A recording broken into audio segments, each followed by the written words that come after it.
Hello viewers, আজকে আসছিলাম আসলে টাঙ্গুয়ার হাওরে 1500 টাকার প্যাকেজে আপনার নয়াবন্ধন ট্যুরের সাথে এসে এমন একটা ব্যাড বাস খাইলাম।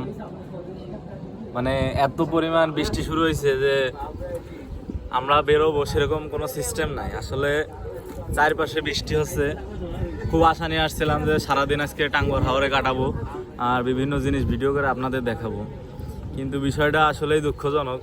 আর যে ট্যুরের মাধ্যমে আসছে নয়াবন্ধন, এই ট্যুরের যে এই ট্রলার ব্যবস্থা, এটা আসলে পুরোই ব্যাটবাস দিয়ে দিয়েছে। এমন একটা ট্রলার আমাদের দেশে, এই ট্রলারটা আসলে লিবিয়ার যে গেম ঘর, ইতালিতে যাওয়ার সময় যে গেম ঘরে মানুষদের আটকায় রাখে, ঠিক সেরকম একটা মানে বোর্ড আমাদের দেশে। এই দেখেন ভিতরে মানুষজন মানে দাঁড়াতেও পারে না, বসতেও পারে না, এমন একটা সিচুয়েশন আমরা আছি। আসলে আগে যদি জানতাম তাহলে এই নয়াবন্ধন ট্যুরের সাথে জীবনও আসতাম না। আপনাদের আমি ব্যাক ক্যামেরাতে দেখাই আসলে ভিতরের অবস্থাটা কেমন।